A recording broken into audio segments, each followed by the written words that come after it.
நம்ம யூடியூப் நண்பர்கள் அனைவருக்கும் வணக்கம்.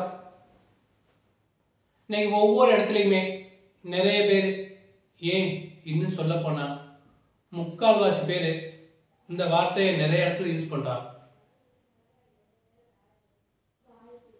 சின்ன குழந்தைகளா இருக்கட்டும், மாணவ மாணவிகளா இருக்கட்டும், குடும்பத்திலையா இருக்கட்டும், வேலை செய்யற இடமா இருக்கட்டும், ஆக மொத்தத்துல இன்னைக்கு எல்லாரும் யூஸ் பண்ணக்கூடிய ஒரு வரி ஒண்ணு இருக்கு, ஒரு சொல்லு ஒண்ணு இருக்கு.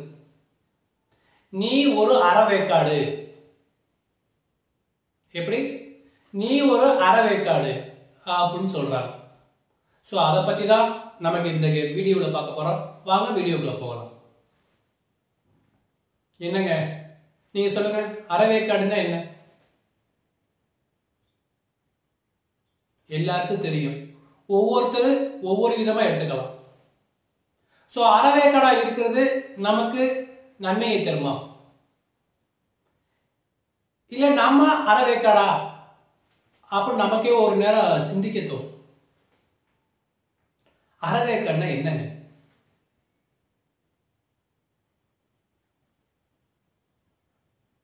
நீங்க ஆஃப் ஆயில் சாப்பிடுறீங்களா? ஆஃப் ஆயில் சாப்பிடுறது தப்பு இல்ல, அது ஒரு சின்ன தப்பு.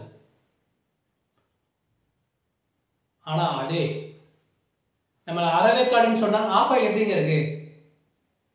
ஒரு பக்கத்து வெந்து இருக்கும், இன்னொரு பக்கத்து வேகாம இருக்கும்.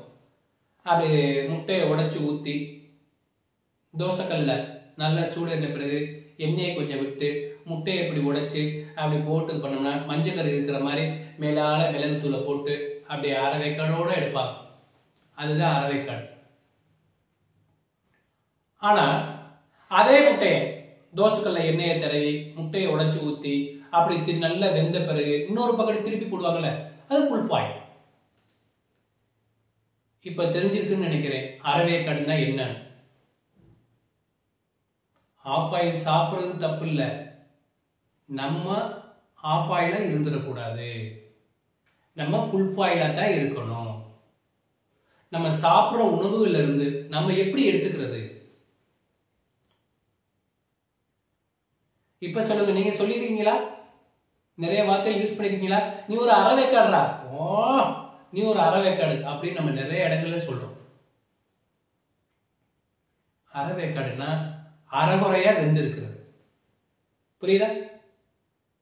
சரி, இது நம்ம வாழ்க்கையில எப்படி அறவேக்காடு அப்படின்னு சொல்றது அப்படின்னு பார்த்தா,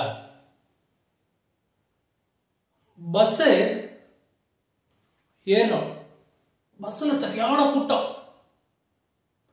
நம்ம ஸ்டெப்ல இருந்து 3 படி ஏறி உள்ள ஒரு காலுகளை மிதிச்சுக்கிட்டு, ஏன் இன்னும் சொல்ல போனா கண்டக்டர் காலையே மிதிச்சுக்கிட்டு வேகமா போய் சென்டர்ல போய் நிற்போம்.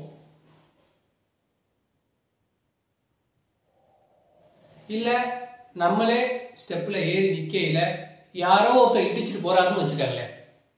சிம்பிளா சொல்லணும் அப்படின்னா, நம்ம ஏறி ஒரு குழந்தைய வச்சுக்கிட்டு நிக்கிறோம், தோள்பட்டியில குழந்தைய வச்சுட்டு அப்படியே நிக்கிறோம்.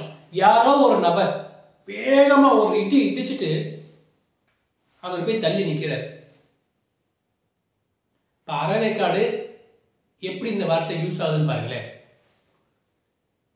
அவர் இடிச்சுட்டு போயில நம்ம குழந்தைய வச்சுக்கிட்டு இருக்கிறோம், அதை கூட கவனிக்காம வேகமா இடிச்சுட்டு போயிட்டார். அந்த நேரம் நமக்கு ஒரு கோபம் வரும் பாருங்க. சார் கண்ணு இருக்கா இல்லையா, பார்த்து போறியா இல்லையா அப்படின்னு சொல்லுவோமா? அந்த இடிச்சுட்டு போற நேரம் நமக்கு ஒரு ரியாக்ஷன் வரும் பாருங்க, அதுதான் அறவேக்காடு. ஆனா அதே இடித்த மனிதர் ஒரு 15 நிமிஷம் 20 நிமிஷம் டிராவல் பண்றாரு, கொஞ்சம் இடம் ஃப்ரீ ஆயிடுச்சு, ஃப்ரீயா இருக்கையில வந்து சாரி சார் தெரியாம பட்டுருச்சு சார் அப்படின்னு சொன்னா நம்ம மனசு எப்படி இருக்கும்? எப்படி நிறைஞ்சிருக்கும்? அப்பதான் அவர் ஒரு சரியான நபர். இப்ப புரியுதா? நம்ம அறவேக்காடா இருக்கணுமா, அதாவது ஆஃப் ஆயிலா இருக்கணுமா, இல்ல ஃபுல் ஃபாயிலா இருக்கணுமா? ஒருத்தர் இடிச்ச உடனே சட்டனா கோபம் வருது பாருங்க, அது ஆஃப் ஆயில், அதாவது அறவேக்காடு.